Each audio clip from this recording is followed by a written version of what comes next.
नमस्ते प्यारे विद्यार्थियों, कैसे हैं आप सभी। और स्वागत करता हूं मैं आपकी अपनी ऑनलाइन क्लास भूप सिंह ज्ञान गंगा यूट्यूब चैनल पर। और कक्षा 10वीं का संस्कृत विषय हम लोग पढ़ रहे हैं। और आप लोगों को पता है कि उस पाठ्य पुस्तक का जो आपके सैमुशी पाठ्य पुस्तक है उसका बुक पोर्शन हम कंप्लीट कर चुके हैं, यानी कि जो हमारा पाठ्यक्रम है वो लगभग पूरा हो चुका है। जो पुस्तक का भाग है वो पुस्तक हम पढ़ चुके हैं। जैसा कि कल की क्लास में मैंने कहा था कि आपकी व्याकरण जो पोर्शन है वो मैं आज की क्लास से शुरू करने जा रहा हूँ। तो आज ये व्याकरण पोर्शन हम इस कक्षा से शुरू कर रहे हैं। तो आप लोगों का, क्योंकि हर क्लास में जैसा कि मैंने कहा व्याकरण का बहुत अच्छा वेटेज आपके एग्जाम्स में है। और खासकर बोर्ड एग्जाम्स की अगर बात करें तो आपके 10वीं कक्षा में लगभग 25 नंबर्स की व्याकरण आती है। और व्याकरण के अंदर टोटल 8 टॉपिक्स आपके सामने दिए हैं बोर्ड ने, माध्यमिक शिक्षा बोर्ड ने व्याकरण में जो आपको दिया है वो 8 टॉपिक दिए हैं, जिसके अंदर आपका संधि है, समास है, और आपके अव्यय हैं, कारक है, प्रत्यय हैं। ठीक है, ये ऐसे करके आपके 8 टॉपिक्स हैं जिनको आपको पढ़ना है। और वो 8 टॉपिक्स मिलकर के आपका पूरा 25 नंबर का पोर्शन बनाते हैं। तो हम उन सभी 8 टॉपिक्स को यहाँ पर बारी बारी से पढ़ेंगे, क्रम से पढ़ेंगे। तो आपके जो 8 टॉपिक्स हैं उसमें से सबसे पहला टॉपिक आता है संधि प्रकरण का। संधि प्रकरण, संधि किसे कहते हैं, क्या संधि होती है, क्या परिभाषा है, उसको किस तरीके से, वो सारी चीजें आप लोगों ने पढ़ रखी है, लेकिन फिर भी मैं शॉर्ट रूप से आपको यहाँ पे बताऊंगा, क्योंकि बोर्ड एग्जाम्स में आपसे परिभाषाएं नहीं पूछेगा तो उस पर हम ज्यादा फोकस नहीं करेंगे। हम सिर्फ साधारण तौर पर सिंपल उसकी परिभाषा पढ़ करके आपको संधि की जो प्रकृति है, संधि का जो प्रारूप है, वो मैं आपको समझाने का प्रयत्न करूंगा। बाकी आपने यदि बुक पोर्शन नहीं पढ़ा किसी विद्यार्थी ने तो आप प्लेलिस्ट में जाइए, और संस्कृत पाठ्यपुस्तक के नाम से एक प्लेलिस्ट आपको मिलेगी कक्षा 10वीं की। तो उसको ओपन करके टोटल 20 क्लासेस आपको उसमें मिलेंगी, 10 पार्ट की। तो 20 क्लासेस में आपका पूरा संस्कृत का जो सिलेबस है वो पूरा करवा रखा है। तो आप उसको, उस प्लेलिस्ट को खोल करके देख सकते हैं। तो बहरहाल आज हम शुरू कर रहे हैं आपका व्याकरण में संधि प्रकरण। तो संधि किसे कहते हैं, क्या संधि होती है, क्या है, किस तरीके से होता है, वो आप यदि आप जानते हैं तो मुझे बताएं कमेंट्स करके कि आप संधि के विषय में क्या जानते हैं, क्या जानकारी आप रखते हैं। तो आपके पाठ्यक्रम की अगर बात करें तो पहले देखिए, संधि वैसे तो 3 प्रकार की होती है, लेकिन आपके पाठ्यक्रम में सिर्फ एक प्रकार की संधि दी हुई है। ठीक है, तो मैं बहुत शॉर्ट में हम उसको पढ़ेंगे, संधि के प्रकार। पहले तो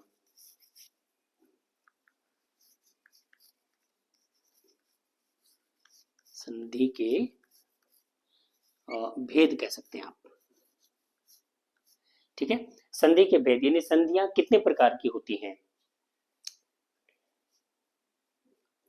चलो हम भेद को बाद में, पहले परिभाषा बता देता हूँ आपको, क्योंकि जब आप परिभाषा नहीं समझ पाएंगे तो भेद की तो बात आगे आ जाती है। संधि की परिभाषा,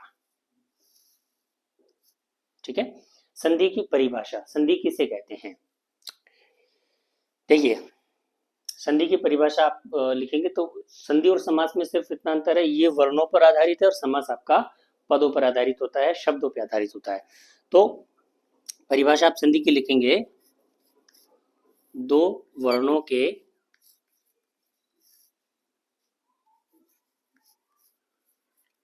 परस्पर मेल से जो विकार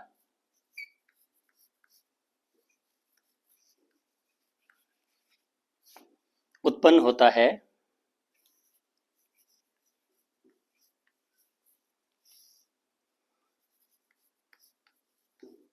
उसे संधि कहते हैं।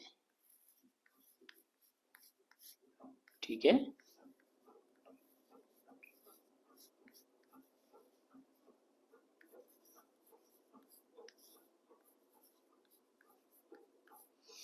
यानी दो वर्णों के परस्पर मिलने से जो विकार उत्पन्न होता है, जो शब्द के अंदर विकार उत्पन्न होगा, जो परिवर्तन उसके अंदर उत्पन्न होगा, उसे क्या कहते हैं, संधि कहते हैं।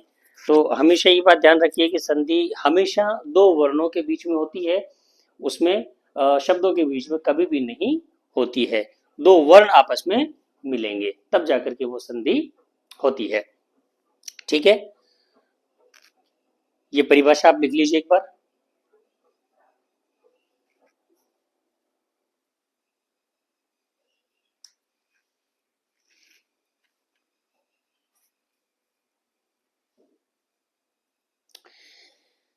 ठीक है, हमने पढ़ा संधि दो वर्णों के बीच में होती है, दो वर्णों के मिलने से संधि, जो शब्द में विकार उत्पन्न होता है उसे संधि कहते हैं।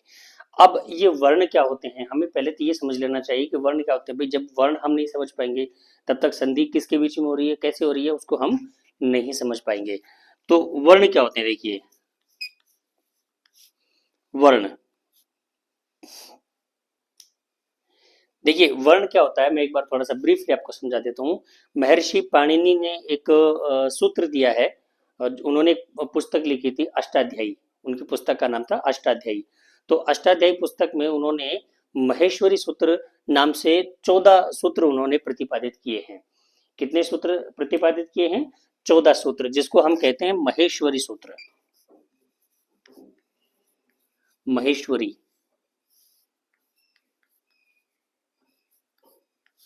सूत्र, ठीक है, कितने होते हैं, 14। तो ये जो 14 महेश्वरी सूत्र हैं, तो इसके अंदर आपका पहले दो सूत्र आते हैं वो आपके अच से संबंधित हैं। अच कहते हैं स्वर को, ठीक है, जैसे ए ई ऊ न री रिंग ए ओ ऐ च, ठीक है, इस तरीके से च तक, ऐ से लेकर के च तक जो वर्ण है वो आपके स्वर माने गए हैं।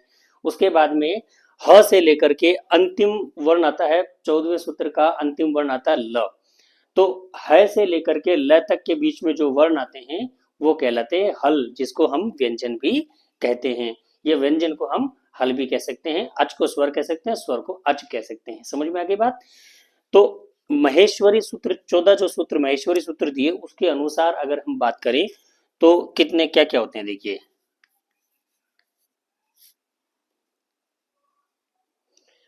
स्वर कितने माने महेश्वरी सूत्र ने,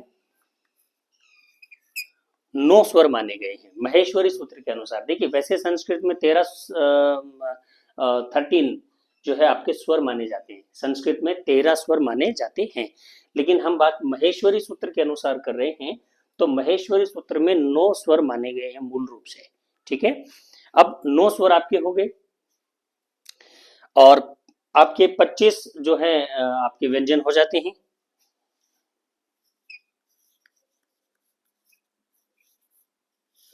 व्यंजन आपके 25, ठीक है, समझ में आ गई। इसके बाद में आपके हो जाते हैं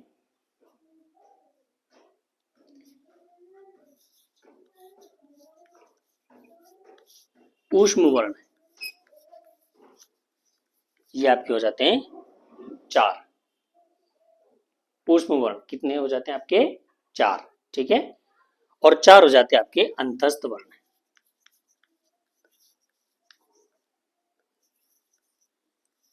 अंतस्थ वर्ण ये आपके हो जाते हैं 4।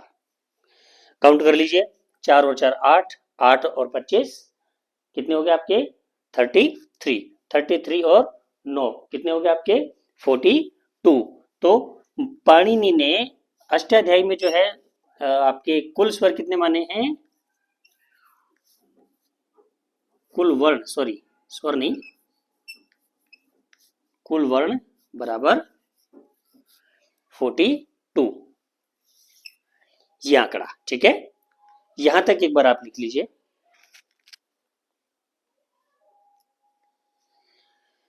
तो महेश्वरी सूत्र में कुल आपके 42 वर्ण माने गए हैं, जिसके अंदर आपके 9 आपके स्वर हो जाते हैं, 25 आपके जो है व्यंजन हो जाते हैं, जिसमें 5 वर्ग माने जाते हैं। वर्ग क्या होता है मैं बताऊंगा, क्योंकि संधि हम पढ़ेंगे तो वर्ग हमारे काम आएगा। उसके बाद में 4 आपके जो है ऊष्म वर्ण माने जाते हैं और 4 आपके जो है अंतस्थ वर्ण माने जाते हैं। कुल मिलाकर के 42 जो वर्ण है वो महर्षि पाणिनि ने अपनी अष्टाध्यायी जो पुस्तक लिखी उसके अंदर उन्होंने महेश्वरी सूत्र जो दिया उसमें स्वीकार किए हैं। और महेश्वरी सूत्र कहाँ से आए हैं, तो ये भी पाणिनि ने उस अष्टाध्यायी पुस्तक में बताया है कि भगवान शंकर ने जब तांडव नृत्य किया और तांडव नृत्य करने के दौरान जब उन्होंने डमरू बजाया तो अपने डमरू से 14 बार टंकार की ध्वनि जो है निकली। उन 14 ध्वनियों को 14 महेश्वरी सूत्र के नाम से महर्षि पाणिनि ने संकलित किया है। इसको इसलिए हम इसको महेश्वरी सूत्र कहते हैं। समझ में आ गई? महेश्वरी, महेश, महेश यानी भगवान शंकर, भगवान भोलेनाथ। तो उनके डमरू बजाने से 14 जो टंकार उत्पन्न हुई, 14 ध्वनियां उत्पन्न हुई हैं, उसकी वजह से 14 सूत्र जो निकले, इसलिए इसको महेश्वरी सूत्र कहते हैं। आपको 10वीं कक्षा में इससे ज्यादा जानकारी इसके विषय में लेने की आवश्यकता नहीं है। हालांकि इसके बारे में अगर पढ़ते तो बहुत गहराई से पढ़ा, अगर पढ़ने का प्रयत्न करें तो बहुत इसके अंदर डीप है, बहुत गहराई है, लेकिन कोई काम की नहीं है। आप फिलहाल सिर्फ इतना सा लिख लीजिए। आपको एक वर्णों का पता होना चाहिए, वर्ण क्या होते हैं। ठीक है, वर्ण में 9 आपके स्वर हो गए, कुछ व्यंजन हो जाते हैं, और कुछ आपके ऊष्म और अंतस्थ वर्ण होते हैं। ये आपके वर्णों का भेद है। और कुल आपके 42 वर्ण संस्कृत में, हिंदी की मैं बात नहीं कर रहा हूँ, पहले कह रहा हूँ, हिंदी में अलग है। आप अगर वर्ण हिंदी में पढ़ेंगे तो वर्णों की संख्या हिंदी में आपको कहीं 50 या 48 भी पढ़ने को मिलेगी, तो कहीं 52 तक भी आप पढ़ सकते हैं। लेकिन महेश्वरी सॉरी संस्कृत की अगर बात करें तो महर्षि पाणिनि ने 42 या 43 जो है आपके क्या टोटल वर्ण माने हैं। और बाकी अगर अन्य ऋषियों की बात करें तो किसी ने 63-64 भी माने, लेकिन उनका कोई मतलब नहीं है। आप सिर्फ इतना सा लिख लीजिए।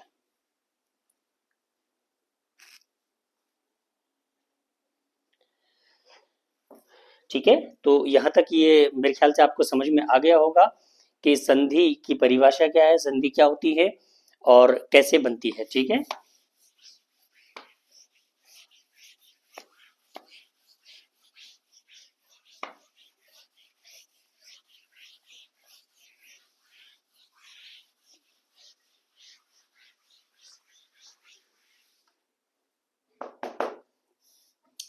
चलिए अब हम बात करते हैं संधि के भेद के बारे में। ठीक है, संधि के भेद।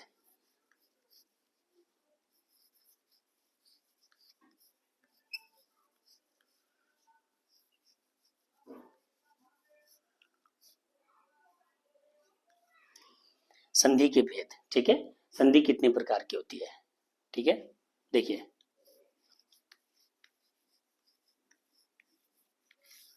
मूल रूप से संधि के 3 भेद स्वीकार किए गए हैं।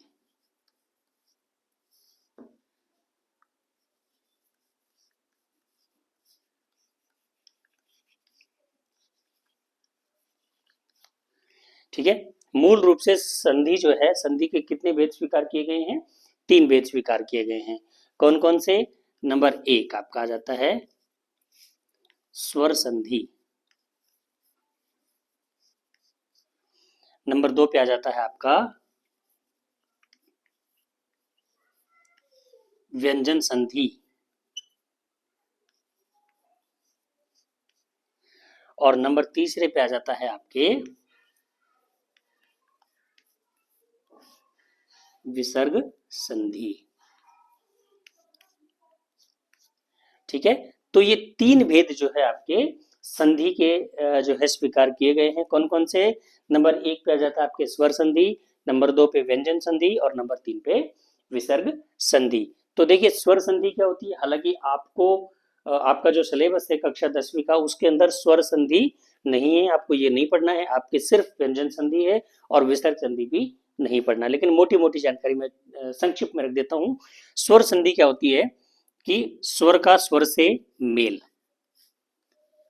स्वर का स्वर से मेल। ठीक है, यानी स्वर का स्वर से मेल। हमने कहा स्वर जो है महेश्वरी सूत्र ने 9 स्वीकार किए, लेकिन हम 13 मान करके चलें, क्योंकि संधि जब हम करेंगे तो संधि के टाइम पे हमको 13 स्वर जो है संस्कृत में पढ़ने पड़ेंगे। कौन कौन से 13 स्वर होते हैं? ए आ ई उ, ए आ ई उ री री, ए ऐ ओ औ अं। ठीक है, ये आपके 13 स्वर होते हैं। तो ये स्वर ही आपस में मिलेंगे, यानी पूर्व पद का अंतिम वर्ण भी स्वर होना चाहिए, उत्तर पद का प्रथम वर्ण भी स्वर होना चाहिए, तो वहां पे स्वर संधि बनती है। व्यंजन संधि की अगर बात करें तो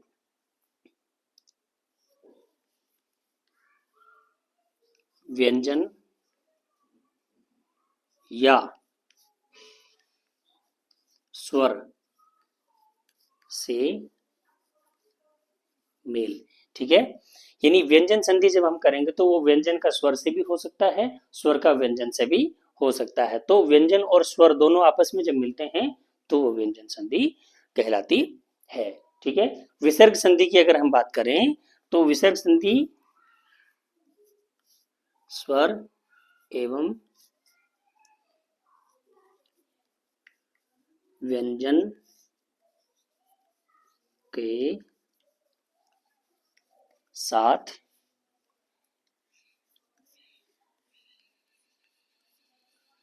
विसर्ग का मेल।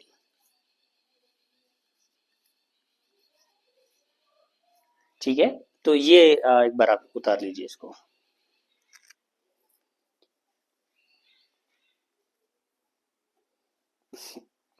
चलिए, ये समझ में आ गया आपको।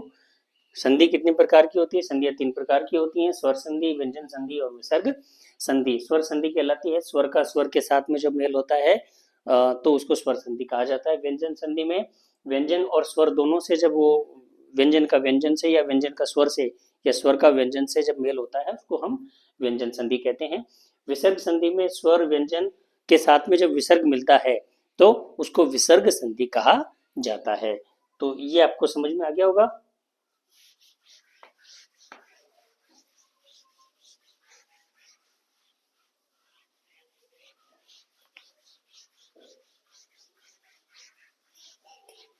देखिए, अभी सिर्फ हम केवल भूमिका बना रहे हैं पढ़ने के लिए, क्योंकि जब तक ये चीजें आपको समझ में नहीं आएंगी तब तक आप जो है संधि को नहीं समझ पाएंगे। इसीलिए ये समझाने के पीछे मेरा उद्देश्य ये है।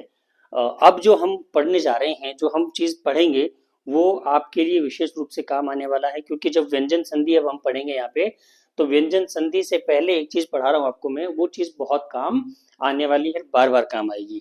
तो वो चीज कौन सी है? वर्ग। मुझे बताइए वर्ग क्या होते हैं, किसे कहते हैं वर्ग?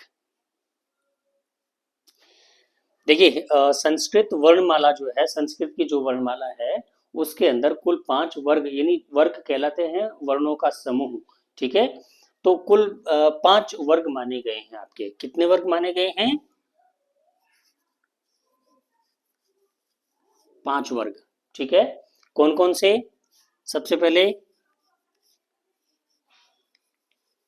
च वर्ग। ठीक है, अब उसमें कौन कौन से आते हैं मैं बताऊंगा आपको। उसके बाद ट वर्ग, फिर आपका आ जाता है त वर्ग,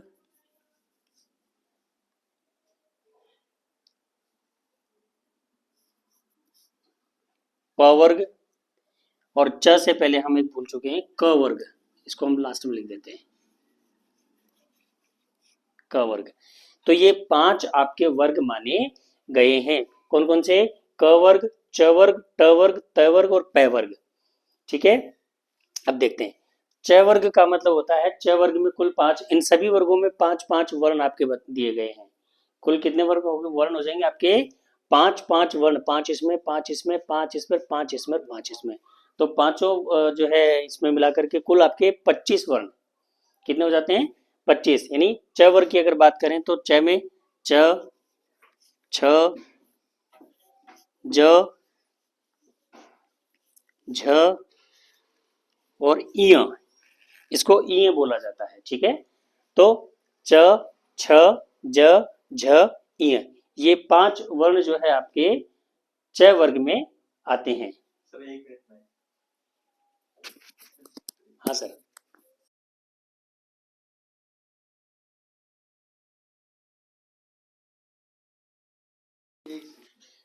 तो ये आपके 5 वर्ण जो है च वर्ग के अंदर हो जाते हैं। ठीक है, अब अगला देखिए, ट वर्ग।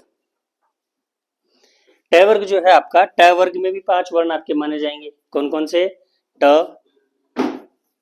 ठ, ड, ढ और अण। ये 5 वर्ण आपके ट वर्ग में माने जाएंगे।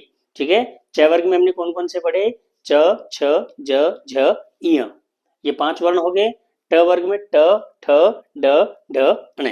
आप सोच रहे होंगे कि हमको अनाराम पढ़ाना शुरू कर दिया, लेकिन ये अनाराम आपको पढ़ना पड़ेगा। इन अनाराम के बिना संधि नहीं कर पाएंगे। इसके बाद में तय वर्ग में देख लेते हैं। त, थ, द, ध और न। ठीक है, त, थ, द, ध और न, ये 5 वर्ण आपके तय वर्ग में माने जाते हैं। पय वर्ग में देख लीजिए, प, फ, ब, भ और म। तो ये प वर्ग में आपके 5 वर्ण हो गए, प, फ, ब, भ, म। ये 5 वर्ण आपके जो है किसमें, प वर्ग में।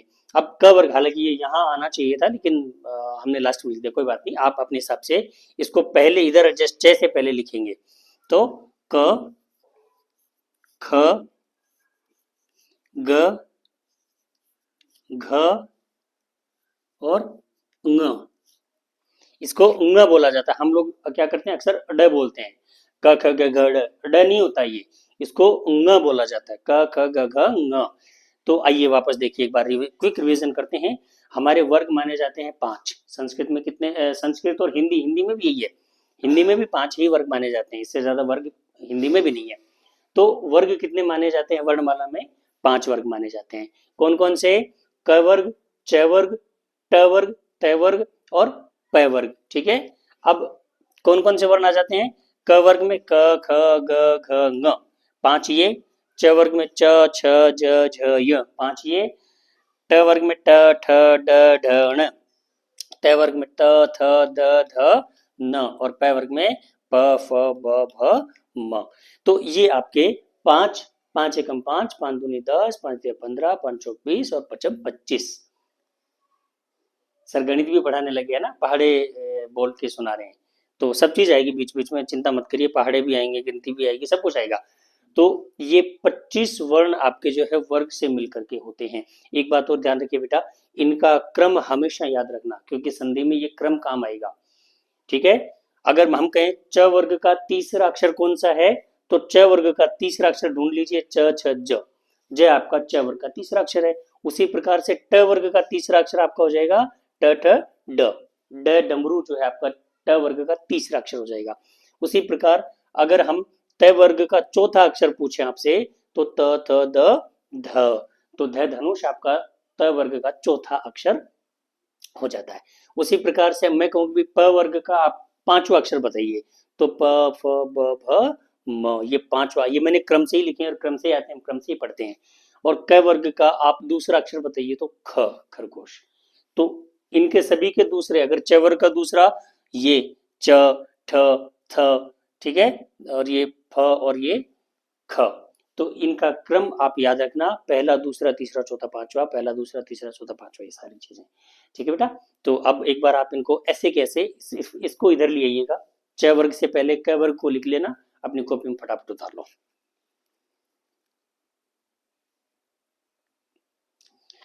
ठीक है, मैं साइड में इसीलिए होता हूँ कि एक बार आप उसको पॉज करके फिर लिख सकते हैं आराम से, क्योंकि ऐसा नहीं कि 10 मिनट में साइड में खड़ा रहूंगा तो फिर क्लास का वीडियो बहुत लंबा हो जाएगा। मैं एक बार साइड में हो गया, तो आप उसको अपने वीडियो को स्टॉप करके, ये सामने बोर्ड आपको दिखेगा, आप आराम से लिख सकते हैं। और वैसे भी अनाराम तो सबको आते हैं, क्या दिक्कत है, तो आराम से मैं मछली तक लिख सकते हैं। तो ये वर्ग समझ में आ गया सभी को।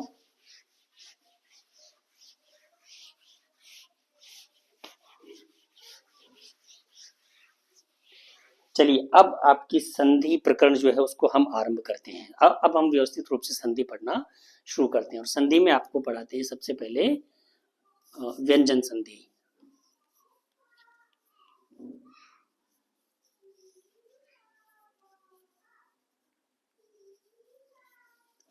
व्यंजन संधि, ठीक है। तो सबसे पहले आप एक बार परिभाषा लिखिए इसकी। हालांकि हम परिचय में एक बार लिख चुके हैं, लेकिन फिर भी एक बार आप वापस लिखिए। ठीक है, लिखिए, व्यंजन का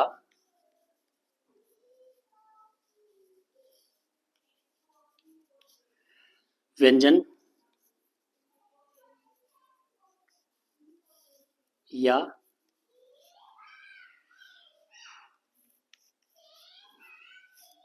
स्वर से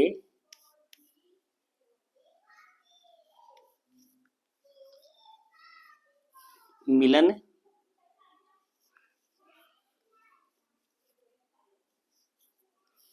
व्यंजन संधि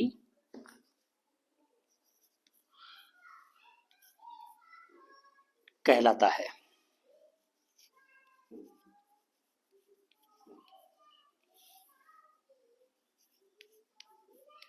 ठीक है, व्यंजन का व्यंजन या अथवा स्वर से जो है व्यंजन का मिलना व्यंजन संधि कहलाता है। ठीक है, अब इस व्यंजन संधि के अंदर जो है 6-7 संधियां आती हैं जो आपके सिलेबस में भी हैं, हम एक एक को पढ़ेंगे। तो मैं मिटा देता हूं।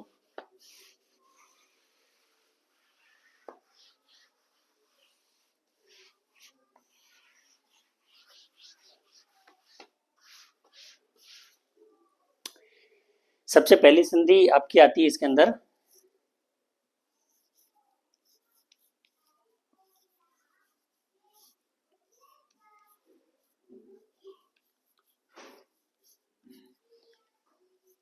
स्तुत्व संधि। ठीक है, सबसे पहली जो संधि आती है आपकी स्तुत्व संधि। तो देखिए, मैं कह रहा हूं कि आपका संस्कृत के अंदर जो है सभी क्या करते हैं, ये सब नियम के ऊपर चलते हैं, सभी चीजें आपके नियम से चलेंगी। तो आप उन नियमों को अच्छे से याद रखिए।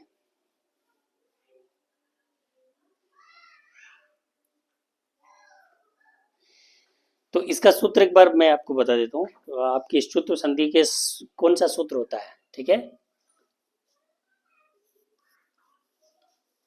स्तोहो, स्टूना, स्टूहु।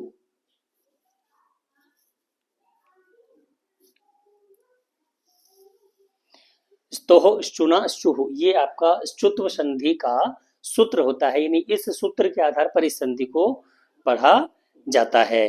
तो अब आप समझ रहे होंगे कि ये सर क्या बता रहे हैं, मतलब हमको तो कुछ समझ में नहीं आ रहा है, सूत्र से कैसे बनाएंगे। तो आपको घबराने की, डरने की आवश्यकता बिल्कुल भी नहीं है। ठीक है, तो देखिए, अब इसके अंदर एक चीज और याद रखिए, तालव्य, मूर्धन्य और दंती स, ये चीजें आपको समझ में आती है। तालव्य स किसको कहते हैं, दंती स किसको कहते हैं, और मूर्धन्य श किसको कहते हैं।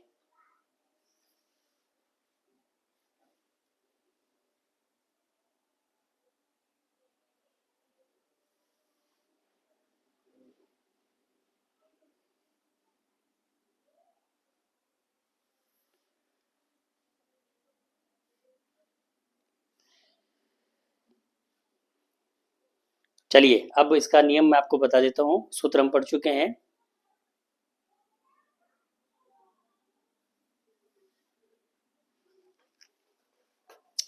इसका नियम आपका आ जाता है, देखिए सबसे पहले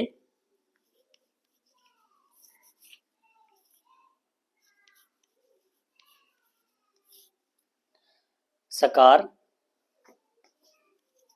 या तय वर्ग। हाँ सर, एक मिनट।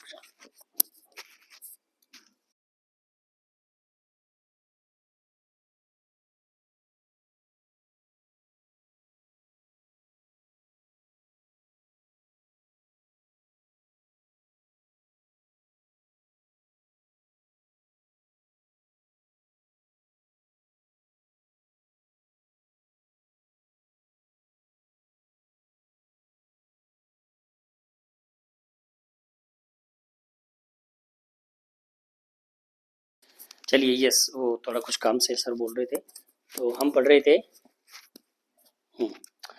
यानी सकार या तय वर्ग का शकार या च वर्ग, कोष्टक में आप लिख सकते हैं आगे पीछे कहीं भी।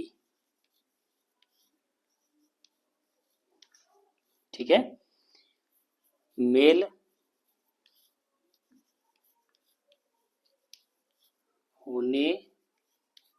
से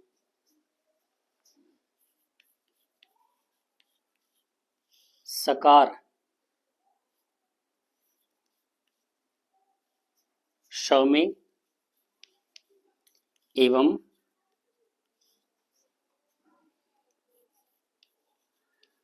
तकार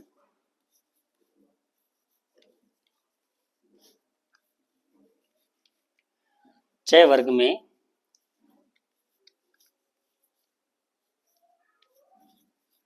परिवर्तित हो जाता है।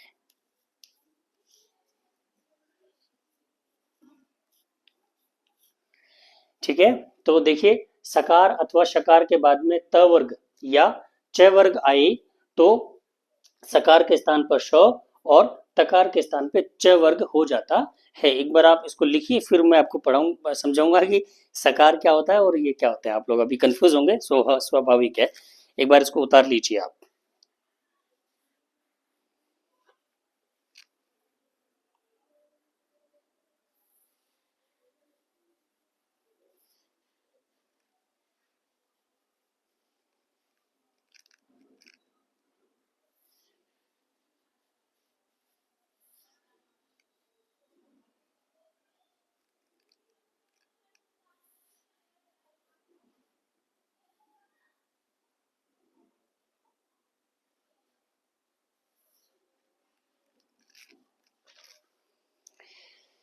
ठीक है, चलिए मैं मिटा दूं एक बार इसको, उसके बाद मैं आपको समझा देता हूँ अच्छे से।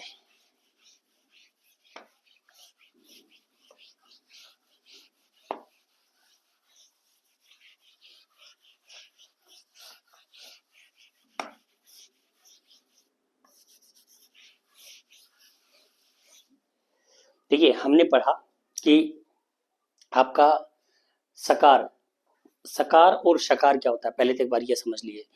देखो स तीन प्रकार के होते हैं। स इसको कहा जाता है दंती स, ठीक है।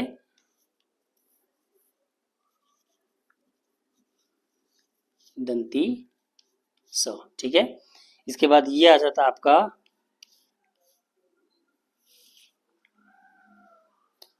क्या कहते हैं इसको, बताइए, तालव्य श, तालव्य श। और इसके बाद एक श आता है आपका ये षटकोण वाला जिसको आप कहते हैं, इसको कहा जाता है मूर्धन्य।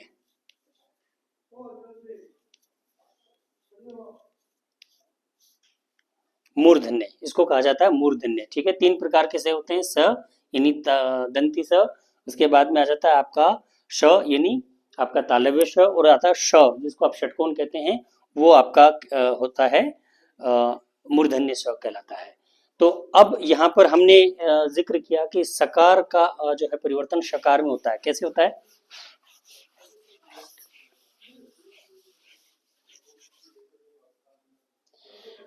देखिए यदि किसी शब्द में आखिरी अक्षर एक ये, इसको कहते हैं सकार, स सड़क आता है, ठीक है। या उसके बाद में त वर्ग,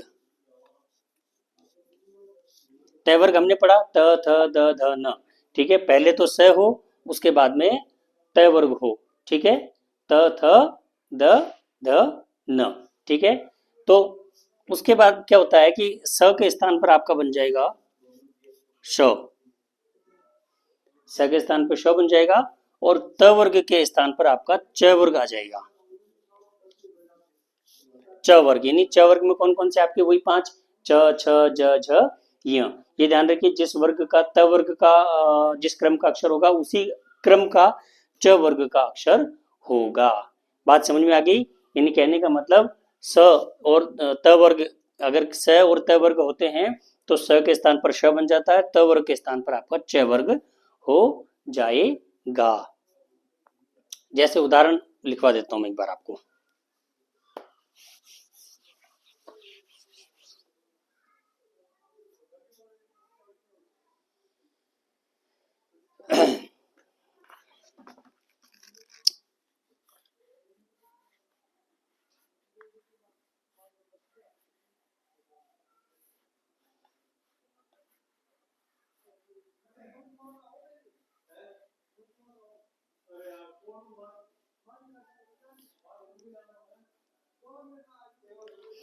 देखिए उदाहरण देख लेते हैं। जैसे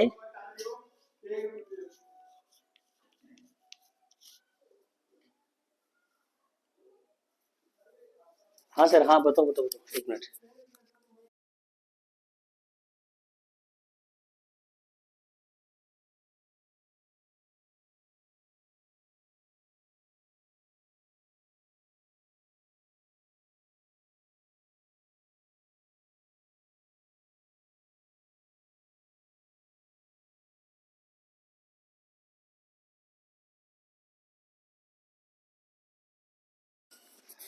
हाँ बेटा, थोड़ा सा डिस्टरबेंस आ रही है, थोड़ा क्या है कि हमारे साथ में एक सर रहते हैं तो उनको थोड़ा सा काम था, आज थोड़ा सा डिस्टरबेंस आ रहा है। माफ़ी चाह रहा हूँ, लेकिन चलिए। देखिए, रामस प्लस चेते बराबर रामश्येते। ठीक है।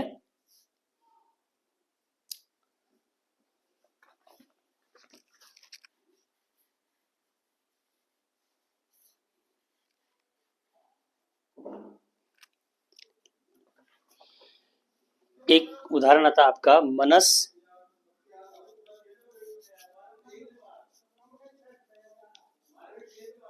प्लस चलती। ये स है, ये च वर्ग, ठीक है। तो आपका हो जाएगा बराबर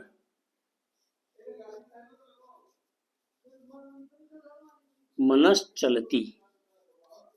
उस स के स्थान पर श शलजम हो गया है। ठीक है।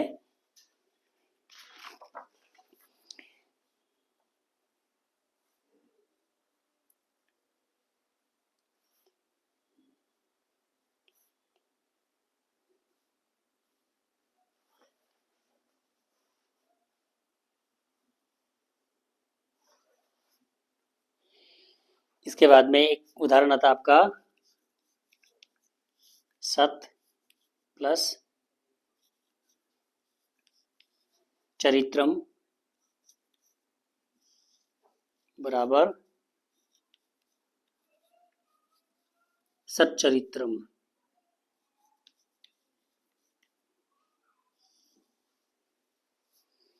सत प्लस चरित्रम बराबर सच्चरित्रम।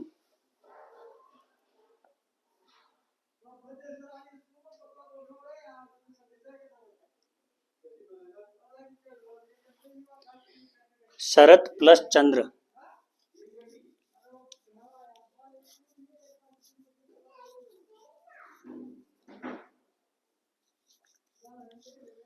बराबर शरत चंद्र। शरत प्लस चंद्र बराबर शरत चंद्र।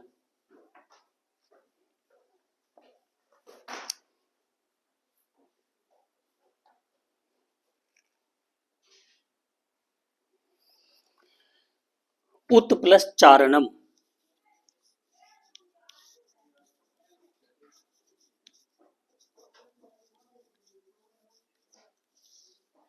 बराबर उच्चारणम। देखिए, उत प्लस चारणम, इधर त वर्ग है, उधर च वर्ग है, तो दोनों इसके इसके स्थान पर आपका च वर्ग हो गया है। ठीक है।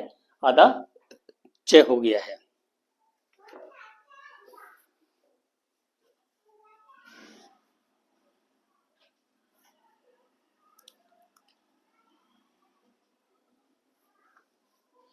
चलिए मिटा देता हूँ, ये लिख लिए होंगे आपने उदाहरण।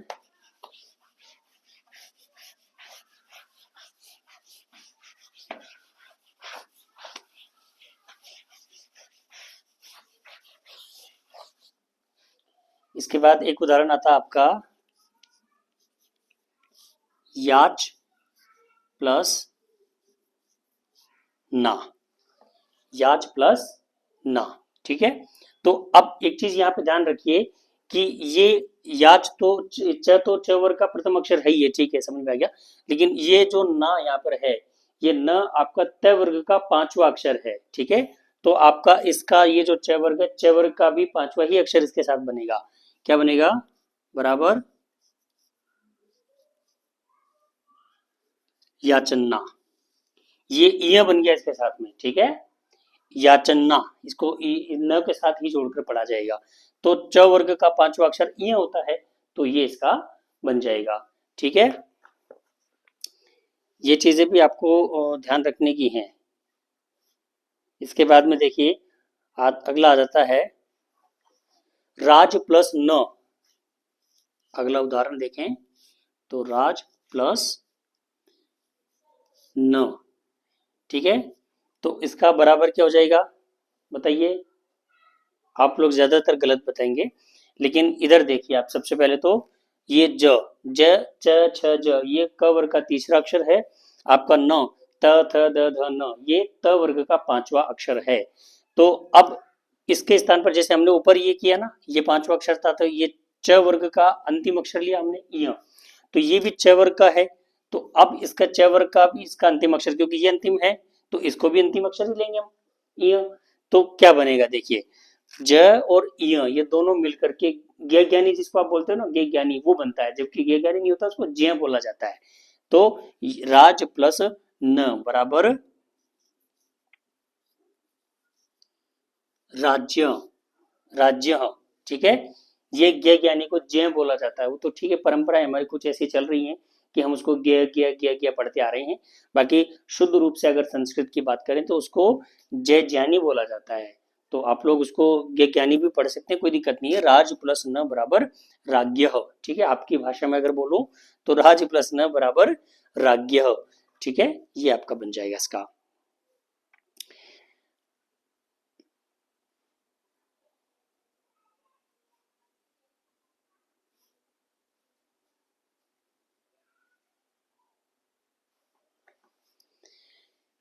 एक और उदाहरण देख लीजिए, सद प्लस जनः। ज्यादातर लोग इसको सत लिखते हैं, लेकिन सत नहीं होता है, सद होता है, बराबर सज्जनः।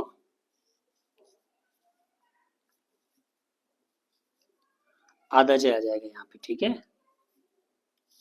सज्जनः, क्योंकि सद, ये इसमें जो द दबात आ रहा है त थ द, ये त वर्ग का तीसरा अक्षर है। और सत जनः, ये जन तो जन है ये। तो अगला भी जो है आपका च छ ज, च वर्ग का तीसरा अक्षर आ रहा है, तो यहाँ भी हम इसको च वर्ग का तीसरा अक्षर ही बना देंगे, ठीक है। तो सज्जनः, इसका उदाहरण आपका हो जाएगा सज्जनः।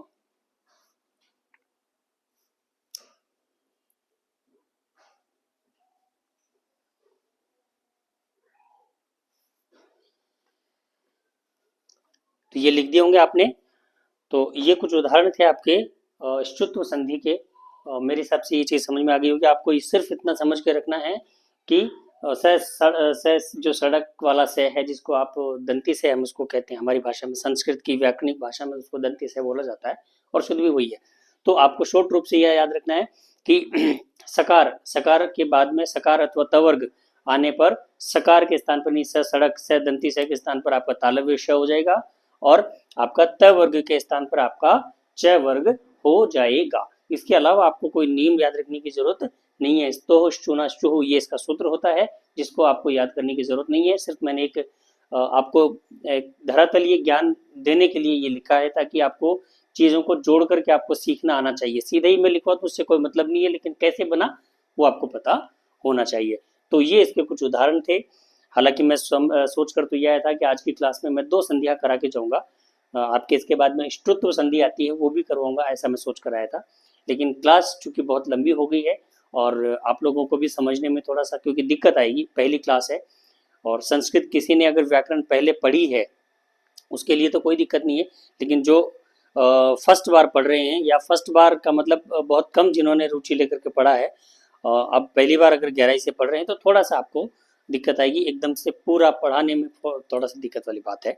तो आप लोग इसके अभ्यास करें, इसका रिविजन करें। इससे संबंधित अगर और उदाहरण आपको कहीं मिलते हैं तो जितने ज़्यादा उदाहरण आप लिखेंगे, जितना ज़्यादा अभ्यास आप करेंगे, उतना ही आपको ये संधि समझ में आएगी। अगर कोई क्वेरी हो, कोई चीज़ समझ में नहीं आई हो श्रोत्र संधि से संबंधित, तो आप मुझे इस वीडियो के कमेंट बॉक्स में लिख सकते हैं, ताकि आपको उसका उसके संबंधी जो क्वेरी है उसको उसकी जिज्ञासा समाधान, समस्या समाधान आपका अगली क्लास में ज़रूर मिलेगा। और एक बात कहूँगा, जिन विद्यार्थियों ने व्हाट्सएप ग्रुप ज्वाइन नहीं किया है अपनी कक्षा का, वीडियो के डिस्क्रिप्शन में लिंक दिया है, तो उस वीडियो को एक बार व्हाट्सएप ग्रुप को एक बार अवश्य ज्वाइन कर लें, ताकि क्लास से संबंधित जो जानकारियां हैं, आपके एग्जाम से संबंधित जो जानकारी हैं या आपके सब्जेक्ट से संबंधित कोई कंटेंट अगर है तो वो उस ग्रुप के अंदर शेयर किया जाता है। और लाइक, शेयर और सब्सक्राइब तो आप कर ही लेंगे, खैर वैसे तो आप समझदार हैं, कहने की ज़रूरत नहीं है। किसी ने सब्सक्राइब नहीं किया तो कर ले, लाइक तो करना ही है, लाइक भी करें और शेयर भी करें ज़्यादा से ज़्यादा इस कक्षा को, क्योंकि जिन विद्यार्थियों को आवश्यकता है उन तक ये कक्षा पहुँचनी चाहिए। चलिए, पुनः मिलामः, नमो नमः।